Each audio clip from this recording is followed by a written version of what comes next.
Hello student, this side Sudeep Grover, Senior Faculty Member Infomass Course Edu। आज हम discuss करेंगे PU 2018 MCA maths paper. About 40 questions है इसमें maths के। आप देखोगे क्वेश्चन काफ़ी एवरेज है, सिंपल भी कहूँगा मैं। हाँ, अगर आप नॉन मैथ्स के हो तो मैं कुछ नहीं कह सकता। अगर मैथ्स के बच्चे हो तो आप कहोगे कि पेपर एवरेज है, सिंपल है, ओके। बट इसमें यह कि स्कोरिंग बड़ी हाई चाहिए होती है। अब पेपर सिंपल आता है तो स्कोरिंग भी आपको अच्छी चाहिए। उसमें शॉर्टकट्स चाहिए होते हैं कि आपके पास शॉर्टकट्स है कि नहीं है। सो आज हम जो डिस्कस करेंगे, जस्ट एक पेपर डिस्कस नहीं करेंगे, हम लोग कई कॉन्सेप्ट डिस्कस करेंगे, कई शॉर्टकट डिस्कस करेंगे। तो पहले मैं आपको फिर कहूँगा कि जो हमारा इन्फोमैस यूट्यूब चैनल है उसको प्लीज़ सब्सक्राइब करो, इन्फोमैस इंडिया। एंड हमारा जो पेज है, इन्फोमैस का पेज है, फेसबुक पेज इन्फोमैस इंडिया, उसको लाइक करो। ओके स्टूडेंट्स, तो उससे क्या होगा कि आपको फ्री नोटिफिकेशंस, ऐसे जो हम आपको फ्री पेपर्स दे रहे हैं, तो ऐसी कई चीज़ें आपके पास आती रहेंगी। सो नाउ हम स्टार्ट करते हैं पीयू का पेपर। आप देखोगे कि पेपर का लेवल बड़ा एवरेज लेवल होगा। Now student, question number 1, very easy question. We have to find the symmetrical difference of sets. Set A is 1 2 3 4 up to 8, set B is 1 3 5 6 7 8 9. We have to find the symmetrical difference. What's the meaning of symmetrical difference? Symmetrical difference means we have to find union minus intersection. We have to find union minus intersection. Then what's a union? Union means everything go A and B. Everything go A and B means 1 2 3 4 5 6 7 8 and next is 9। तो total union क्या हो गया? 1 2 3 up to 9। And what's a common? Common क्या देख रहे हो आप? देखो कॉमन क्या है? 1 1 कॉमन है, 3 3 कॉमन है, 5 वो भी कॉमन है, 6 7 8 6 7 8 भी कॉमन है। तो ये आपके एलिमेंट्स कॉमन आ गए। कौन सा एलिमेंट कॉमन आ गए? 1 3 5 6 7 8। तो यूनियन में से कॉमन निकालना है। तो रिमेनिंग एलिमेंट्स क्या दिख रहे हैं आपको? जिसमें सर्कल नहीं लगाया हुआ कौन से एलिमेंट है? 2 4 9। ये तीन एलिमेंट्स है जिसको जो कॉमन नहीं है। तो टोटल यूनियन में से आपने सर्कल वाले एलिमेंट्स माइनस कर दिए, तो क्या एलिमेंट रह गए? 2 4 9। So that is now 2 4 9। Very easy question. Okay students, now question number 2, let set M is equal to triplets. Triplets क्या है? A1 A2 A3, where AI belongs to set 1 2 3 4 and sum of these three elements is equal to 6. This is the condition. Sum of these three should be equal to 6 and AI belongs to this set 1 2 3 4. Then number of elements M क्या होगा? Means कि number of triplets कितने होंगे। सो यहाँ पर आपको देखना है कि सम को 6 भी बनाना है और यहाँ से आपको एलिमेंट्स लेने हैं। तो सोचो कि सम 6 कैसे बनता है, यहाँ से एलिमेंट कौन से लोगे आप। तो पहला केस क्या होगा कि हमने यहाँ से एलिमेंट लिया 1 2 3, 1 + 2 + 3 6 हो गया। सो इसको हमने लिया 1 2 3 लिया, तो इसको लेने के वेज क्या होंगे? आइदर 1 2 3 ले सकते हो या 2 3 1 ले सकते हो या 3 1 2 ले सकते हो। तो इसको अरेंज करने के वे, इसको अगर लोगे, इसको अरेंज करने के वेज कितने होंगे? फैक्टोरियल 3 वेज होंगे। तो ऐसे नंबर को लेने का कितना वे होगा? बिकॉज ये ऑर्डर ट्रिपलेट्स है, these are order triplets, because यहाँ पर ऑर्डर मैटर कर रहा है। तो इसको लेने के वेज कितने होंगे? फैक्टोरियल 3 6 वेज होंगे। समझ गए होंगे आप? ओके चलो, आपने बोला आपने केस लिया तो इसको लेने के 6 वेज हो गए। 1 2 3 2 3 1 3 1 2 ऐसे टोटल 6 वेज हो गए। तो दूसरी पॉसिबिलिटी बताओ कौन सी बनती है टोटल सम 6 करने की? आइदर आप 4 1 1 भी ले सकते हो, और 4 1 1 लोगे अगेन सम 6 बन रहा है। ओके देख रहे हो ना, सम 6 बन रहा है। पर इसको लेने के वेज क्या होंगे? बिकॉज दो नंबर रिपीट कर रहे हैं तो आपको पता ही है कि टोटल वेज फैक्टोरियल 3 होंगे। तो दो नंबर जो रिपीट करेंगे तो डिवाइडेड बाय फैक्टोरियल 2, तो इसको लेने के 3 वेज होंगे। कौन से वेज होंगे? 4 1 1 1 4 1 1 1 4, लाइक ऐसे 3 वेज होंगे। ओके सिमिलरली अब एक और केस भी बनेगा। कौन सा केस बनेगा? तीनों को 2 ले लिया, तीनों को 2 ले लिया, अगेन सम 6 हो गया। ओके तो तीनों को 2 लेने के कितने वेज होंगे? ओनली 1 वे होगा। Factorial 3 bye factorial 3 means only 1 वे होगा। तो टोटल वेज कितने होंगे? टोटल वेज हो गए 6 + 3 + 1, टोटल 10 वेज हो गए। Very easy question. ओके अच्छा क्वेश्चन था, सिंपल क्वेश्चन था। Okay students, now question number 3। Question number 3 तो again very easy question. How many 5 digit telephone numbers can be constructed using the digits 0 to 9 if each number start with 6 7 6 7 से आपको start करना है and no digit appear more than once means repetition is not allowed। तो आपको पता है कि 5 digit number बनाने, आपको 2 डिजिट पहले हमें दिए हुए हैं। तो यहाँ पर 6 यहाँ पर ऑक्यूपाई हो गया, फॉर दिस प्लेस ओनली 1 वे। यहाँ पर 7 ऑक्यूपाई हो गया, फॉर दिस प्लेस ओनली 1 वे। यहाँ पर ओनली 6 आ सकता है, सो ओनली 1 वे। यहाँ पर ओनली 7 आ सकता है, मीन्स ओनली 1 वे। अब आपके 3 प्लेस बच गए हैं और आपके कितने डिजिट बच गए हैं? Because repetition not allowed. आपके 8 डिजिट्स बच गए हैं। आपके तीन प्लेस पर कोई भी 8 में से डिजिट रख सकते हो। तीन प्लेस पे कोई भी 8 में से डिजिट रख सकते हो except 6 7। Okay, for this now we have कितने वेज होंगे इसके लिए कितने वेज होंगे? 8 वेज। यहाँ पर 8 में से कोई डिजिट रख सकते हो एक्सेप्ट 6 7। 6 7 को छोड़ के आप कुछ भी यहाँ पर रख सकते हो, तो यहाँ पर रखने के 8 वेज होंगे। सिमिलरली अब यहाँ पर एक नंबर चलेगा, अब यहाँ पर रखने के 10 में से 3 नंबर चले गए, अब यहाँ पर रखने के कितने वेज होंगे? 7 वेज होंगे। अब 4 नंबर चले गए, एक यहाँ पर भी चलेगा, एक यहाँ पर भी चलेगा। 4 नंबर हमारे 4 प्लेस ऑक्यूपाई हो गए, 4 नंबर हमारे चले गए, बाकी 6 नंबर बचे, तो इसको रखने के 6 वेज होंगे। तो आपका आंसर क्या होगा? 8 इंटू 7 इंटू 6। तो सीधी सी बात थी, 3 प्लेस है, 8 आपके अल्फाबेट, 8 आपके डिजिट्स है, 8 डिजिट में से 3 को आपने ऑक्यूपाई करना, तो इसको सीधा भी बोल सकते थे 8p3। इसको सीधा बोल सकते थे 8p3 means factorial 8 bye factorial 5। तभी आपका आंसर सेम आता है जो मैंने अभी निकाला है, वही आपका आंसर आता है स्टूडेंट। ठीक है, तो आप उस वे से करो या इस वे से करो, आपकी मर्जी है। Okay, so question number 3 again very easy question. Now question number 4, number of words that can be formed by promoting the letters of word mathematics.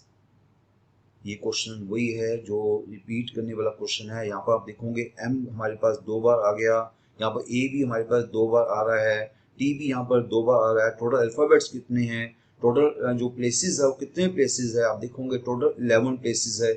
Total यहाँ पर 11 प्लेसेस है, उसमें आपका m जो है वो 2 टाइम्स है, यहाँ जो a है वो भी 2 टाइम्स है, t भी 2 टाइम्स है, बाकी अल्फाबेट्स एक एक बार है। तो आपको पता है कि परमुटेशन का क्वेश्चन है, तो क्या होगा? ऊपर होगा टोटल फैक्टोरियल 11, नीचे जितने रिपीट करेंगे उतने फैक्टोरियल से डिवाइड करोगे। ओके, ऊपर फैक्टोरियल 11, नीचे क्या रिपीट किए? ये रिपीट किए हैं, तो divided by factorial 2 factorial 2 factorial 2। तो this is the answer. Okay, very simple question. Okay, now question number 5 again very simple question of the binomial theorem. Coefficient of x power 5 in the expansion. इतने easy question आते हैं, आप देख सकते हो। Coefficient of x power 5 हर बच्चे को पता है कि इसकी बाइनोमियल एक्सपेंशन क्या होती है। इसकी बाइनोमियल एक्सपेंशन होती है समेशन एनसीआर x की पावर क्या होगी? दिस इज यहाँ n 8 है, यहाँ पर n आपका 8 है, तो x की पावर 8 माइनस r और 3 की पावर r, ये हमारे पास होती है इसकी बाइनोमियल एक्सपेंशन। ओके, हमें क्या चाहिए? हमें x की पावर 5 चाहिए। हमें x की पावर 5 चाहिए, तो डेफिनेटली हमें यहाँ पर क्या करना चाहिए? हमें r को क्या लेना होगा? r को हमें यहाँ पर 3 लेना होगा। r को 3 लोगे तो ये आपकी पावर 5 बन जाएगी। r को क्या लोगे? r को 3 लोगे तो ये पावर 5 बन जाएगी। तो कोएफिशिएंट क्या आएगा? हमें कोएफिशिएंट चाहिए, तो r को 3 लेके कोएफिशिएंट आएगा 8c3। x की पावर 5 तो आएगा ही, तो साथ में 3 की पावर 3 आएगा, तो ये आपका कोएफिशिएंट आएगा। तो coefficient is now only this is coefficient 8c3 into 3 power 3, तो this is coefficient of x power 5। तो वेरी इजी। तो आपको पता है बाइनोमियल एक्सपेंशन ही होती है। बाइनोमियल एक्सपेंशन में से आपको पावर, कोई भी पावर चाहिए हम निकाल सकते हो। आपको पावर क्या चाहिए थी? पावर 5 चाहिए थी। ये एक्सपेंशन देखिए आपने, r को 3 पुट कर दिया, पावर 5 आ गई, तो r को 3 पुट किया तो कोएफिशिएंट क्या बचा? 8c3 into 3 power 3। So this is answer. Okay, very easy question. तो answer is 1512, answer B choice. Okay, ऐसे क्वेश्चन देख सकते हो, बड़े इजी क्वेश्चन है, बिल्कुल बेसिक क्वेश्चन है ये वाले। ओके, बिल्कुल बेसिक क्वेश्चन है। Now question number 6 again very easy question, हर बच्चे को पता है। क्या पूछ रहा है? प्रोबेबिलिटी ऑफ यूनियन क्या है, प्रोबेबिलिटी ऑफ इंटरसेक्शन क्या है। तो मैं तो कहूंगा कि बिना पेन चलाए आप इसको मार्क कर सकते हो, बिकॉज आपको पता है कि यूनियन की प्रोबेबिलिटी ऑलवेज क्या होती है? Less than equal to sum. आपको पता है इस बारे में कि union is always less than equal to sum, because union होता क्या है? PA plus PB minus common. Okay, अगर माइनस को यहाँ से रिमूव कर दोगे, माइनस को यहाँ से रिमूव करोगे तो क्या बनेगा? बिकॉज इसकी जो प्रोबेबिलिटी है दैट्स मिनिमम प्रोबेबिलिटी क्या होती है? इंटरसेक्शन की 0। यहाँ मिनिमम प्रोबेबिलिटी 0 होती है। आपको पता है कि minimum probability of this thing क्या होती है? इंटरसेक्शन की 0। अगर यहाँ पर आपकी मिनिमम प्रोबेबिलिटी 0 है, यहाँ पर अगर मिनिमम वैल्यू पुट कर दोगे 0, या 0 पुट कर दोगे, तो ये आपका मैक्सिमम बन जाएगा। ये आपका क्या बन जाएगा? मैक्सिमम बन जाएगा। दिस इज अ मैक्सिमम, ये आपका मैक्सिमम आ गया। So probability of union always less than equal to maximum probability. Maximum probability क्या हो सकती है? PA plus PB. आपने इसको 0 पुट किया, आपने मिनिमम को माइनस किया, जब मिनिमम को माइनस करते हैं तो मैक्सिमम आ जाता है, तो ये आपका मैक्सिमम आ गया। Okay, this is maximum. So naturally तो union is less than equal to जो प्रोबेबिलिटी ऑफ एनीथिंग मींस जो भी प्रोबेबिलिटी है that's less than equal to maximum, तो उसके मैक्सिमम से छोटा हो गया। Okay, that's very easy now. Now student, question number 7, very easy question. We are given two events E and F such that probability of E is 1 by 4, probability of F is 1 by 2 and probability of E intersection F. And means intersection, मैं बता चुका हूँ आपको पहले भी. And का meaning क्या होता है? Intersection. And हमसे क्या पूछ रहा है? Probability of node E, node F. Node E means E complement. Node F means F complement. And means intersection. ये उसका क्वेश्चन है, मींस उसका क्वेश्चन ये हो गया. देखो छोटी छोटी बातें होती है जो हम आपको क्लासेस में बोलते हैं, ये छोटी छोटी नोटेशन आपको आनी चाहिए. नोड ई का मतलब ई कॉम्प्लीमेंट, नोड एफ का मतलब एफ कॉम्प्लीमेंट, एंड का मीनिंग कॉमन, मींस ये हमारे से क्वेश्चन पूछा गया. We are given probability E, we are given probability F and we are given probability of E intersection F. हमें ये भी गिवन है, ये तीन चीजें में गिवन है. हमसे क्या पूछ रहा है? हमसे पूछ रहा है probability E complement intersection F complement. And by De Morgan's theorem E complement intersection F complement क्या होता है? प्रोबेबिलिटी ऑफ क्या होता है? बोलो बोलो, हर बच्चे को पता है कि A complement intersection B complement क्या होता है? This is equal to A union B complement. This is A union B complement. तो this is actually equal to E union F complement. Okay, तो ये आपको आपका एक्चुअल क्वेश्चन ही हो गया. सो हर बच्चे को ई यूनियन एफ निकालना आता है. तो हम क्या करेंगे? ई यूनियन एफ कॉम्प्लीमेंट क्या होता है? 1 minus probability of E union F. E union F क्या होता है? आपको हर बच्चे को फॉर्मूला आता है P प्लस पी एफ. क्या होता है इसका formula? P plus P F minus common. अब आपको P गिवन है, PF गिवन है, P गिवन है, PF गिवन है, कॉमन भी गिवन है, उसको आपने पुट कर दिया और सब कुछ आपने यहाँ पर पुट कर दिया तो आपका आंसर आराम से सिंपल सा आ गया. तो इसको आपने पुट किया तो आपका आंसर क्या आ गया? 3/8 आ गया. So very easy question. छोटी छोटी नोटेशन आपको आनी चाहिए. एंड का मीनिंग कॉमन, एंड का मीनिंग कॉमन, नोड ई का मीनिंग क्या है, नोड एफ का मीनिंग क्या है, वो आपने पुट किया, ये आपका क्वेश्चन बन गया. तो ये क्या है? This is 1 minus union. Union का फॉर्मूला डाल दिया आपने तो आपका सिंपल सा आंसर आ गया. ओके बच्चों, तो ऐसे क्वेश्चन बड़े इजी क्वेश्चन होते हैं. Now question number 8, probability that a ticketless traveler is caught during a trip is 0.1.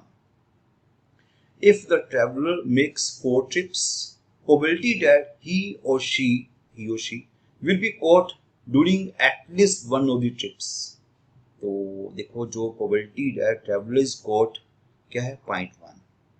Okay, and probability that he is not caught, he और she he is not caught 0.9.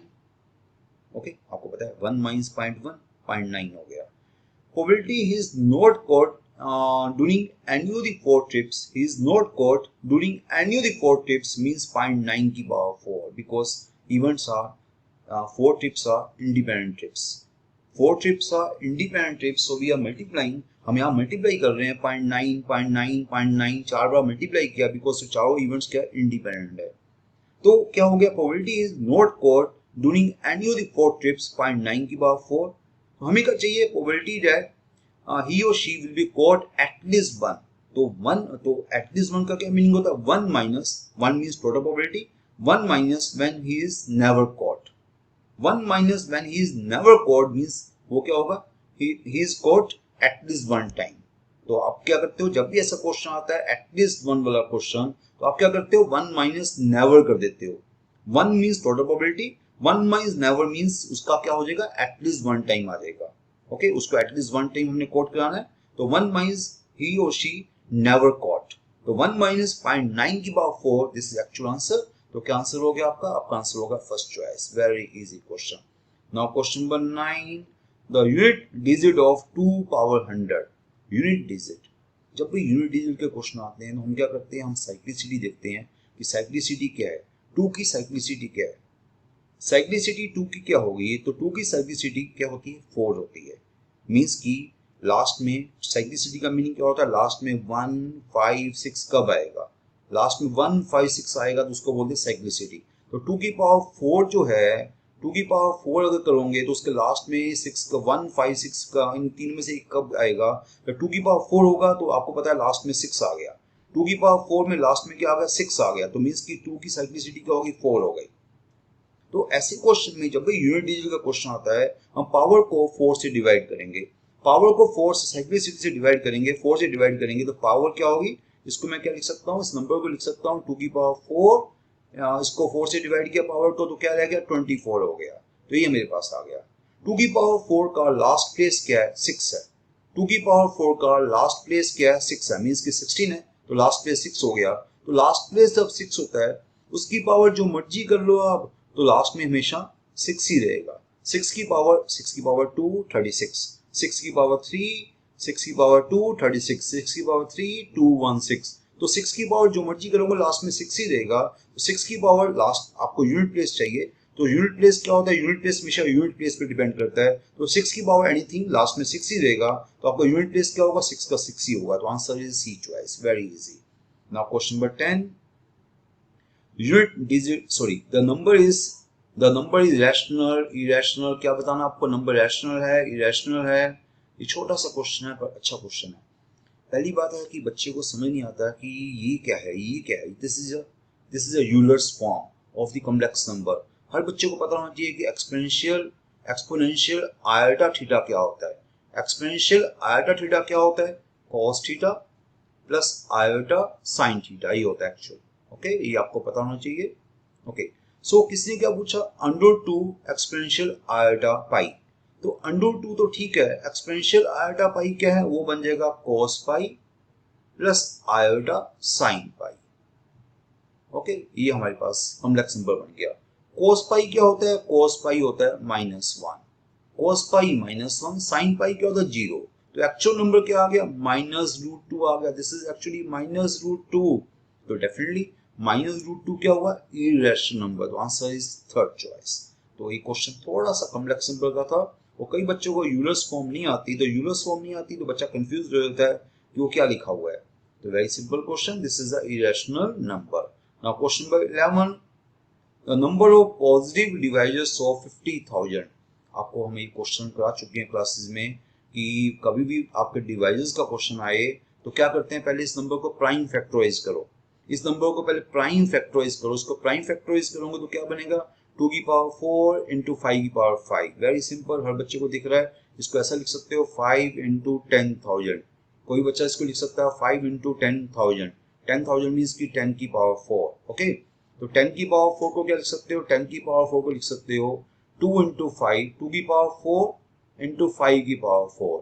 Ultimately देखोगे तो क्या बन गया, 2 की power 4 into 5 की power 5 बन गया। ये आपका प्राइम फैक्टराइज हो गया। जब नंबर प्राइम फैक्टराइज बन जाता है तो उसके नंबर ऑफ पॉजिटिव डिवाइजर्स क्या होते हैं, आपको पता है कि हम उस केस में अगर नंबर आपका ऐसा बन जाता है p1 की पावर m1, p1 की पावर m1, p2 की पावर m2, तो ऐसा नंबर अगर हमारे पास होता है तो उसके नंबर ऑफ पॉजिटिव डिवाइजर्स कितने होते हैं। अगर ये नंबर ये है, सो नंबर अगर ऐसा बन जाता है तो नंबर ऑफ पॉजिटिव डिवाइजर्स कितने होते हैं, उसके नंबर ऑफ डिवाइजर्स हो जाएंगे, नंबर ऑफ डिवाइजर्स क्या होंगे, formula m1 plus 1 m2 plus 1 m1 plus 1 m2 plus 1 up to mr plus 1। तो यहाँ नंबर डिवाइजर्स क्या होंगे, यहाँ पावर्स क्या 4 एंड 5 है, number divisors 4 plus 1 into 5 plus 1। तो आंसर क्या आ जाएगा 30। Very simple question. Okay students, just आपको प्राइम फैक्टराइज करना था, तो फिर फॉर्मूला क्या था m1 plus 1 into m2 plus 1। Now question number 12, very easy question with reference to right handed system, right angle system. We have to find sin A cos B plus cos A sin B। हर बच्चे को पता है, school के बच्चे को पता है कि ये तो फॉर्मूला है। किसका फॉर्मूला है, sin A cos B cos A sin B। क्या फॉर्मूला होता है, sin of A plus B। तो sin A प्लस B का फॉर्मूला है, और आपका ये एंगल 90 है तो A प्लस B भी क्या होगा, वो भी 90 होगा। यहाँ पर अगर ये 90 है तो बाकी दो एंगल का सम भी 90 होगा। तो क्वेश्चन एक्चुअली क्या होगा, sin 90 होगा, means 1। Very easy question. Okay, तो ये तो बिल्कुल पेन चलाने वाला क्वेश्चन नहीं था, तो सिंपल सा इसका आंसर क्या आ गया, 1 आ गया। ओके बच्चों, now question number 13, again very easy question, value cos 4x। अब cos 4x आपसे पूछा गया है, और हर बच्चे को cos 2 थीटा का फॉर्मूला होता है। cos 2 थीटा का फॉर्मूला क्या होता है, 1 माइनस 2 साइन स्क्वायर थीटा। बस इस फॉर्मूले को लगाना आपने। तो cos 4x को क्या लिखोगे आप, cos 4x को लिखोगे 1 माइनस 2 साइन स्क्वायर 2x। पहले ऐसा लिखा आपने 1 माइनस 2 साइन स्क्वायर 2x। अब साइन 2x का फॉर्मूला क्या होता है, साइन 2x का फॉर्मूला क्या होता है, 2 sine x into cos x। तो आपने उसको ऐसा खोला, उसको स्क्वायर कर दिया, तो सिंपल सा नंबर आपके आंसर आ गया। ओके, पहले आपने cos 4x का फॉर्मूला लगाया, पहले आपने cos 2 थीटा का फॉर्मूला लगाया, वो क्या था 1 माइनस 2 साइन स्क्वायर थीटा। फिर आपने साइन 2 थीटा का फॉर्मूला लगाया, साइन 2 थीटा का फॉर्मूला क्या होता है, 2 साइन थीटा cos थीटा। बस आपका आंसर सिंपल सा रेडी हो गया। ओके बच्चों, very simple question. Now question number 14, again very easy question. That p is equal to that, तो इसकी लिमिट्स क्या होंगी, ये मैक्सिमम मिनिमम वैल्यू क्या होगी इसकी। देखो यहाँ पर भी हमने एक वे किया हुआ है, यहाँ पर भी वे किया हुआ, आप देख सकते हो कि कौन सा कैसे किया हुआ है। अदरवाइज किसी ने एक और सिंपल वे करना है तो आप इसको ऐसा भी कर सकते हो, इसकी आपको मिनिमम मैक्सिमम वैल्यू चाहिए तो आप cos की पावर 4 को क्या लिख लो, cos की पावर 4 को लिख सकते हो cos square into cos square. तो cos स्क्वायर क्या होता है 1 माइनस साइन स्क्वायर। आपने अपने क्वेश्चन को, ये आपका क्वेश्चन है p, this is a p, आपने cos की पावर 4 को क्या लिखा cos square into cos square. cos square क्या होता है 1 माइनस साइन स्क्वायर। तो ये क्या बन गया, देखो ये बन गया sine square plus cos square, sine square plus cos square minus sine square into cos square, ये हमारे पास आ गया। ओके, अब sine square plus cos square तो 1 हो गया, इसको आपने 4 से डिवाइड किया, 4 से मल्टीप्लाई किया तो क्या बन गया ये 4 sine square into cos square, ये हमारे पास आ गया। सो नाउ ये क्या बन गया 1 माइनस 1/4, ये आपका साइन स्क्वायर 2x बन गया। सो साइन, अभी हमारे पास सिंपल सा p ये रह गया। अब आपको पता है कि साइन स्क्वायर क्या होता है, बट जो साइन स्क्वायर होता है that's always in between, sine square of any angle is always in between 0 to 1। It means इसको -1/4 से अगर मल्टीप्लाई करूंगा तो -1/4 से मल्टीप्लाई करूंगा तो इनइक्वालिटी साइन विल चेंज, तो दिस इन बिटवीन -1/4 टू 0, -1/4 से मल्टीप्लाई किया इनइक्वालिटी साइन विल चेंज। और 1 को ऐड कर दो, इसमें 1 को ऐड करोगे तो आपका क्वेश्चन बन जाएगा। 1 को ऐड करके, 1 को उधर ऐड करोगे तो 1 बन जाएगा, 1 को इधर ऐड करोगे तो 1 माइनस 1/4 क्या हो जाएगा 3/4 हो जाएगा। तो आपका नंबर जो हो गया किसके बीच में हो गया, ये आपका बीच का क्या है, ये आपका p है, ये आपका क्या है p है। So now p lie between 3/4 to 1, so p lie between 3/4 to 1, आपका आंसर सेकंड चॉइस आ गया। आपने पहले cos की पावर 4 को cos square into cos square को 1 माइनस साइन स्क्वायर लिखा, इसको ओपन कर दिया, ये आपका 1 बन गया, ये आपने 4 से मल्टीप्लाई किया, 4 से डिवाइड किया, ये sin 2 थीटा का स्क्वायर का फॉर्मूला बन गया, sin स्क्वायर 2x बन गया। अब इसको हमने p, आपका क्वेश्चन हो गया p, है ना, ये आपका क्वेश्चन हो गया। बट साइन स्क्वायर क्या होता है that always in between 0 to 1। Okay, ये आपको पता है हमेशा। आपने 1/4 -1/4 से मल्टीप्लाई किया, इनइक्वालिटी साइन विल चेंज, ये इधर आ गया उधर आ गया, आपने 1 को ऐड कर दिया तो क्वेश्चन आपका बीच का, आपका ये जो पार्ट है p बन गया। So now p lie between 3/4 to 1, आपका आंसर आ गया बी चॉइस। अदरवाइज किसी बच्चों को ये समझ आए तो अच्छी बात है, अदरवाइज हमने एक और वे किया हुआ है, इसको भी देख सकते हो आप। दो वे से हमने क्वेश्चन किया हुआ है, दोनों में से जो आपको अच्छा लगे उसको आप कैरी कर सकते हो। नाउ क्वेश्चन नंबर 15, ये क्वेश्चन थोड़ा सा बेटर क्वेश्चन है, मैं कहूँगा थोड़ा सा अच्छा क्वेश्चन है। We are given fx and we are given this equation twice fx plus thrice f4 minus x equal to 15 minus 4x, we have to find f of 2। तो कई बच्चे इस क्वेश्चन को छोड़ के आते हैं, उनको लगता है कि पता नहीं क्या करना पड़ेगा। ऐसे क्वेश्चन में कभी भी ऐसा हो ना, एक साथ में fx दिया हो, साथ में f4 minus x दिया हो, तो बड़े इजी क्वेश्चन होते हैं। आपको क्या करना है, आपको एक बार क्या करना है, आपने पहली बार तो ये करना है कि x को 2 डाल दो। देखो अलग अलग वे होते हैं, या तो ऐसा करो कि पहले x को -x डाल के एक और एक्सप्रेशन बना लो। आपने देखो, या तो आप ये भी कर सकते थे इस क्वेश्चन में, पहले x को 2 डाल दो, फिर x को -2 डाल दो, फिर दोनों को सोल्व कर लो। x को 2 डालोगे, फिर x को -2 डाल दो, दोनों को सोल्व कर लो, f2 की वैल्यू आ जाएगी। एक तो ये वाला वे था। अदरवाइज आप ये भी कर सकते थे कि पहले आपने x को -x कर दिया, आपने नया एक्सप्रेशन बना दिया। यहाँ पे x को -x किया, यहीं पर देखो आपने x को -x किया, ये f -x हो गया, ये f(x) हो गया, ये बन गया। अब आपने x को, आपने क्या किया, अब आपने पहले पोनोमियल बना लिया सिंपल सा दोनों को। अब आपको पता है कि आपको f(x) चाहिए, आपको f(x) चाहिए, तो आपने इसको ये वाला जो पार्ट है दोनों के पास है, ये जो पार्ट है ये दोनों के पास है, तो इस पार्ट को अगर रिमूव करना है तो इसको पहले वाले एक्सप्रेशन को आपको 2 से मल्टीप्लाई करना होगा, दूसरे एक्सप्रेशन को 3 से मल्टीप्लाई करना होगा, इसको 2 से मल्टीप्लाई करो, इसको 3 से मल्टीप्लाई करो, दोनों को सब्ट्रैक्ट कर दो, तो उससे क्या होगा fx की वैल्यू आ जाएगी। आपने इसको 2 से मल्टीप्लाई किया, इसको 3 से मल्टीप्लाई किया, दोनों को सब्ट्रैक्ट कर दिया। ओके, दोनों को सब्ट्रैक्ट कर दिया, उससे fx की देख सकते हो दोनों सब्ट्रैक्ट हो गए हमारे, उससे fx की वैल्यू आ गई। अब जो मर्जी करो, अब आप x को, आपको क्या चाहिए, f को 2 चाहिए, तो x को 2 डाल दो, आपका आंसर आ जाएगा। ओके, एक तो ये वाला वे है। ओके, आपने पहले x को -x डाल के नया एक्सप्रेशन बना दिया, फिर दोनों को सोल्व करके fx निकाल लिया। और दूसरा भी मैंने आपको बता दिया कि यहाँ पर पहले x को 2 डालो, फिर x को -2 डालो, फिर दोनों को सोल्व करो, दोनों में सेम लेंथ है। अगर दोनों की बात करूंगा दोनों में सेम टाइम लगेगा। मैंने ये किया, दूसरा भी मैंने ये बता दिया, ये दूसरा भी है, x को 2 डाला, x को -2 डाला इस एक्सप्रेशन में, तो एक एक्सप्रेशन बनेगा, ऐसा बनेगा। देखो अब x को 2 डालूंगे तो ऐसा बनेगा twice f2 plus thrice f4 minus 2 is equal to क्या है 15 माइनस 4 इंटू 2। आपने x को 2 डाला, फिर x को माइनस 2 डाला, x को माइनस 2 डाला तो क्या बन गया, देखो x को माइनस 2 डाला तो बन जाएगा twice f4 minus 2 thrice f of 2। तो x को माइनस 2 डाला तो ये आपका दूसरा एक्सप्रेशन ही बन गया, देख सकते हो आप।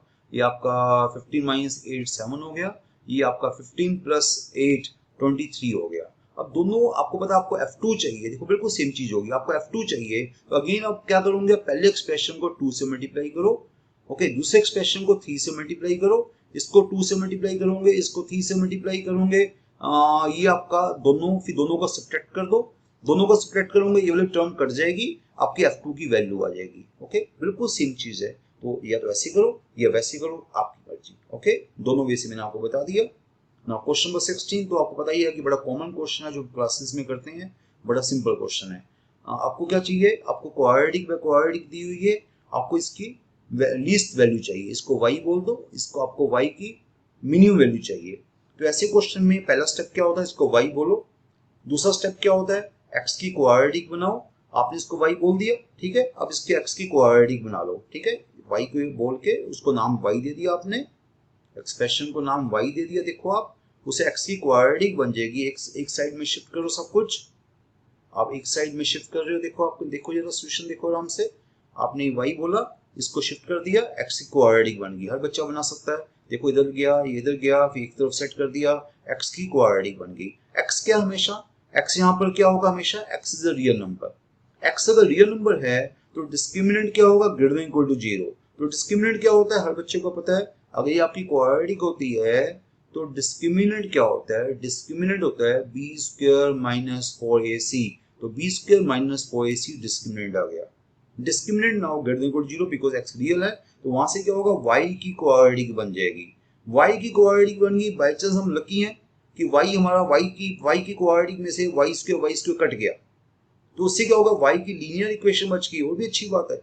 अदरवाइज y की क्वाड्रेटिक बच जाती तो हमें थोड़ा सा टाइम लगता, पर ये y की आपकी y स्क्वायर कट गया तो y की लीनियर बच गई, तो y now greater than equal to क्या आ गया, -1/3। तो very easy question, y now greater than equal to -1/3, very easy now. Okay, तो टाइप आपको पता है कि पहले उसको y बोला, x की क्वाड्रेटिक बनाया, तो डिस्क्रिमिनेंट को ग्रेटर देन इक्वल टू 0 कर दिया, तो y की इक्वेशन बन जाती है, तो y की वैल्यू निकल जाती है। नाउ क्वेश्चन नंबर 17 लिमिट्स का सिंपल क्वेश्चन है, तो क्या क्वेश्चन है, क्या फॉर्मूला यूज करोगे इसमें 17 क्वेश्चन में, 17 क्वेश्चन में आप बिल्कुल सिंपल फॉर्मूला यूज करोगे जो हम लिमिट्स में आपको बोलते हैं, limit n tends to infinity 1 plus 1/n power n क्या होता है वो, दिस इक्वल टू e, ये आपका e होता है, ये छोटा सा फॉर्मूला है। तो यहाँ पर 1 है, ठीक है, और यहाँ पर n मीन्स एनीथिंग, कुछ भी हो सकता है n, तो यहाँ पर देखोगे n स्क्वायर है, ओके, ये जो चीज होती है वो 0 होनी चाहिए, यहाँ पर जो एक्सप्रेशन है वो इन्फिनिटी पे क्या होना चाहिए, 0 होना चाहिए।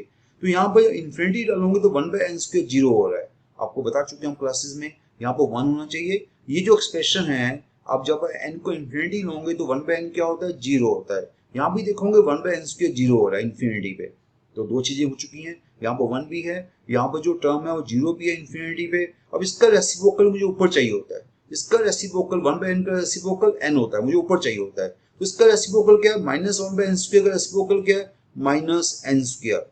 तो इसका रेसिप्रोकल आपने ऊपर डाल दिया, क्या डाल दिया, -n स्क्वायर, आपने ऊपर -n स्क्वायर करना है तभी फॉर्मूला लगेगा। तो ऊपर तो n था, ऊपर तो n था, आपने -n स्क्वायर किया, तो क्या किया, इट मींस ऊपर आपने -n से मल्टीप्लाई किया, -n से डिवाइड किया। देखो छोटी सी बात है, इसका रेसिप्रोकल आपको ऊपर चाहिए होता है। यहाँ पर अगर -1/n स्क्वायर है तो ऊपर आपको -n स्क्वायर चाहिए, इसको अगर -n स्क्वायर करोगे तो कैसे करूंगा, इसको -n स्क्वायर, -n से मल्टीप्लाई किया, -n से डिवाइड किया, ये आपका बन गया। अब आप देखोगे ये आपका परफेक्ट, यहाँ से लेके यहाँ तक देखोगे आपका फॉर्मूला बन गया। क्या फॉर्मूला बन गया, 1 प्लस समथिंग पावर उसका रेसिप्रोकल। ओके, ये 1 प्लस समथिंग जो भी यहाँ पे एक्सप्रेशन है उसका रेसिप्रोकल ऊपर आ गया, ये परफेक्ट फॉर्मूला बन गया। तो ये आपका ई बन गया, क्या बन गया, ई बन गया। e की पावर क्या रह गया, e की पावर रह गया -1/n, अभी पावर में -1/n है अभी, तो e की पावर क्या हो गया, -1/n, n tends to infinity, e power -1/n, n tends to infinity. अब n को इंफिनिटी पुट कर दिया तो e की पावर 0 हो गया, तो आपका आंसर सिंपल 1 आ गया। Very easy question. 17 क्वेश्चन का answer a choice, very easy. Now question number 18। Question number 18 में क्या है कि अच्छा क्वेश्चन है, सिंपल क्वेश्चन। अगेन हमें देखना कि फंक्शन कंटिन्यूस है, not differentiable, differentiable. So continuous तो साफ दिख रहा है। कंटिन्यूस का मीनिंग क्या होता है? Limit is equal to value at zero, at zero. तो आपको पता है कि एट जीरो वैल्यू क्या 1 है। अब कंटिन्यूटी चेक करनी है तो क्या चेक करोगे? Limit is equal to value, ये आप चेक करोगे कंटिन्यूटी के लिए। Limit is equal to value. तो आप देख रहे हो कि लिमिट इसकी क्या है जीरो पर, तो लिमिट मीन्स की नॉट जीरो। लिमिट का मीनिंग क्या होता है? Not zero. तो लिमिट के लिए ये वाला आप एफ एक्स लोगे, लिमिट के लिए एफ एक्स ये लोगे, और वैल्यू एट जीरो तो मुझे दी हुई है 1 है, तो वैल्यू एट जीरो क्या दी है? 1 दी गई है। लिमिट एट जीरो मीन्स ये वाला, इसको पिक करोगे आप, बिकॉज लिमिट का मीनिंग क्या होता है? Not zero. हर बच्चे को पता है कि लिमिट का मीनिंग क्या होता है? नॉट जीरो मीन्स कि ऊपर का फंक्शन होंगे आप। ऊपर का function means sine x by x. आप हर बच्चे को पता है कि इसकी लिमिट क्या होती है? 1 होती है। तो 1 is equal to 1, yes, limit is now equal to value. So now limit is equal to value, this function is continuous. Continuous तो हो गया, बट यहाँ पर चॉइसेस में डिफरेंशिएबल भी है। आपको पता है कि every differentiable is continuous, but every continuous is not differentiable. अगर आपका आंसर डिफरेंशिएबल आ गया तो उसके अंदर कंटिन्यूटी तो हो जाएगी, उसके अंदर कंटिन्यूटी तो हो जाएगी, और कंटिन्यूटी में डिफरेंशिएबिलिटी नहीं होती। तो मैं आप चेक करूंगा कि मेरा आंसर डिफरेंशिएबल तो नहीं आ गया। अगर डिफरेंशिएबल आ गया तो बेटर आंसर मेरा सी चॉइस होगा। तो डिफरेंशिएबिलिटी के लिए हम क्या चेक करते हैं? कैसे चेक करेंगे? डिफरेंशिएबिलिटी के लिए हम चेक करेंगे, आपको पता ही है, by first principle. Derivative at zero कैसे चेक करेंगे? बाय दिस, देखो फर्स्ट प्रिंसिपल लगा दी मैंने, limit H tends to zero, F of A plus H minus F of A by H. हर बच्चे को पता फर्स्ट प्रिंसिपल क्या होता है? Limit H tends to zero, F of A plus H minus F A by H. यहाँ A क्या है? जीरो है। यहाँ ए क्या है? कहाँ पे चेक करना है? जीरो पे चेक करना है। तो आपका फर्स्ट प्रिंसिपल से ही हमारा डेरिवेटिव का फॉर्मूला है F O zero plus H minus F O zero by H. तो एफ ओ एच क्या हो गया? Zero plus H means F O H. तो F O H means H is not zero. आपको पता है एच क्या होता है? ग्रेटर देन जीरो होता है। So H is not zero, तो ये वाला फंक्शन लोगे आप। तो फंक्शन क्या लिया? साइन एच बाय एच लिया। एफ जीरो क्या लिया? 1 लिया, बस। तो इसको पुट कर दिया। अब उसके आगे देखो आपके पास ये वाली चीज बन गई। तो आगे देखो आपकी मर्जी है, आपकी जीरो बाय जीरो फॉर्म है। अगर आपको एल हॉस्पिटल रूल अच्छा लगता है तो एल हॉस्पिटल रूल लगाओ। ये जीरो बाय जीरो फॉर्म आ गई है तो डेरिवेटिव बाय डेरिवेटिव करते रहो आप। 2 बार शायद लगाना पड़ेगा L H rule. L H rule means L hospital rule. तो एल हॉस्पिटल बोलो या लो हॉस्पिटल बोलो, एक ही बात होती है। तो आपने देखा जीरो बाय जीरो फॉर्म आ गई, तो ऊपर का डेरिवेटिव नीचे का डेरिवेटिव। ऊपर का डेरिवेटिव क्या हो गया? cos h minus 1 bye 2h, नीचे का डेरिवेटिव सॉरी 2h हो गया। Again zero by zero form आ गई, again apply LH rule. Again आपने एलएच रूल लगाया, नाउ ऊपर का डेरिवेटिव माइनस साइन h, नीचे का डेरिवेटिव 2। अब जीरो डाल दिया तो आपका लिमिट आ जाएगी। अब आपका लिमिट मींस की डेरिवेटिव, लिमिट क्या? Derivative actually. तो आपका डेरिवेटिव आ जाएगा। आपने h को जीरो डाल दिया तो जीरो आ गया, जीरो डाला तो जीरो आ गया, तो डेरिवेटिव है, डेरिवेटिव एग्जिस्ट कर गया। डेरिवेटिव नाउ एग्जिस्ट, तो डेरिवेटिव एग्जिस्ट कर गया, तो इट मींस की दिस फंक्शन इज डिफरेंशिएबल। तो आपका आंसर सी चॉइस हो जाएगा। ओके बच्चों, आपका आंसर क्या हो जाएगा? C choice, differentiable. Now question number 19, very important question, बड़ी अच्छी टाइप है। देखो आप, what is the area of the triangle bounded by lines. देखो पहले पिक्चर बनानी, पिक्चर जरूर बनाया करो। बिना पिक्चर के अगर बनाओगे तो आपको समझ नहीं आएगा कि क्या बोल रहा है, क्या है क्या ये। अगर छोटी सी पिक्चर बनाओगे तो इजी होगा। y equal to 2x, y equal to minus 2x। हर बच्चे को पता होना चाहिए कि y इक्वल टू mx क्या होता है? Straight line passing through origin. y equal to mx straight line passing through origin. तो y equal to 2x straight line passing through origin, ये स्ट्रेट लाइन होगी पासिंग थ्रू ओरिजिन। यहाँ पर आपका 2 positive है तो ऐसी स्ट्रेट लाइन होगी। Similarly y equal to minus 2x, again a straight line passing through origin, वैसी स्ट्रेट लाइन होगी। दोनों स्ट्रेट लाइन आपने बना ली। Okay okay, passing through origin. y equal to 6 क्या है? This is a line parallel to x axis, parallel to x axis and above 6 units. 6 units above है x axis के और पैरेलल टू x एक्सिस है। तो हर बच्चे को तीनों लाइंस बनानी आनी चाहिए। तो तीनों लाइंस हमने बना ली। अभी आपका ट्रायंगल बन गया। क्या देख रहे हो आप? ट्रायंगल बन गया। इस ट्रायंगल का मुझे एरिया चाहिए। देखा मैंने क्या कहा था कि अगर आप ड्राइंग, अगर आप थोड़ी सी पिक्चर बनाओगे तो क्वेश्चन इजी होगा। आपने देखा कि ट्रायंगल बन गया, तो इसका एरिया क्या होगा? ट्रायंगल का एरिया हर बच्चे को पता है, half of base into base into altitude, half of base into altitude. इसका बेस क्या है? ये बेस है, यहाँ से लेके यहाँ तक इसका बेस है। अब बताओ क्या बेस बना? ये आपका पॉइंट है 3, ये आपका पॉइंट 3,0 है। ओके, ये पॉइंट आपका -3,0 है। ओके, कैसे है? आपको पता है कि आपने y इक्वल टू 6 यहाँ लाइन में डाल के देखा, लाइन में y को 6 डालोगे तो आपका x3 आ जाएगा। लाइन आपको पता है कि ये वाला पॉइंट जो है y को 6 है, तो y को 6 डाला तो x3 आ गया। यहाँ पर y को 6 डाला, यहाँ पर y को 6 डाला तो x माइनस 3 आ गया। तो ये वाला पॉइंट आपका 3,6 हो गया, ये वाला पॉइंट माइनस 3,6 हो गया। तो उसके बिल्कुल नीचे वाला पॉइंट 3,0 हो गया, माइनस 3,0 हो गया। मीन्स ये आपका 3 है, ये आपका 3 है। तो आपकी जो बेस है वो आपका 6 हो गया। आपका बेस क्या हो गया? 6 हो गया। सो बेस आपका 6 हो गया।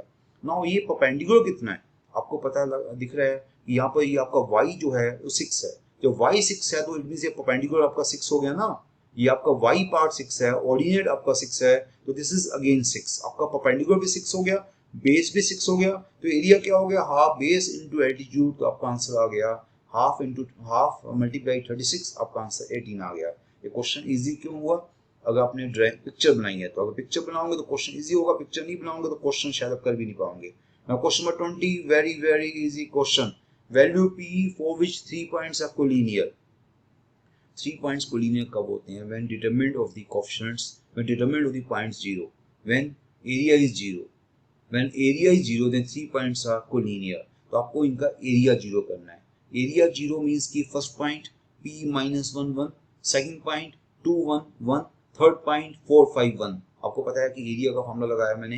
एरिया का फॉर्मूला क्या होता है? First point half x1 y1 1, second point x2 y2 1, third point x3 y3 1। तो ये आपका एरिया का फॉर्मूला होता है। व्हेन 3 पॉइंट्स कोलिनियर तो दिस एरिया इज 0। हमने इसको 0 कर दिया। ओके, आप देख सकते हो ये पहला पॉइंट है, ये दूसरा पॉइंट है, ये तीसरा पॉइंट है। हमने इसको 0 किया तो p की वैल्यू क्या आ गई? डिटरमिनेंट को सोल्व कर लेना, तो p की वैल्यू आ गई 1। सो एरिया 0 किया तो p की वैल्यू 1 आ गई। So those 3 points are collinear then p is 1। तो answer is B choice. Again very easy question. आप देख रहे हो क्वेश्चन इजी है, क्वेश्चन में कोई मुश्किल नहीं अभी तक हमें आई। तो पीयू के क्वेश्चन हमेशा सिंपल होते हैं। थोड़ा आपको समझाने में टाइम दे रहा हूं मैं, अदरवाइज क्वेश्चन आप लिखा होगा कि सारे क्वेश्चन सिंपल एवरेज क्वेश्चंस है। तो फर्स्ट पार्ट मैंने डिस्कस कर लिया अप टू 20 क्वेश्चन। तो नेक्स्ट पार्ट जो नेक्स्ट 20 क्वेश्चन होंगे मैं अभी उसको थोड़ी अगले लेक्चर में हम डिस्कस करेंगे। तो आप कंटिन्यू करना हमारे लेक्चर के साथ। तो फिर मैं आपको कहूंगा जो हमारा इन्फॉर्मेशन इंडिया का यूट्यूब चैनल है उसको सब्सक्राइब करो। आपको ऐसे डिफरेंट फ्री वीडियोस आपके पास वहाँ आती रहेंगी। Okay students, thank you.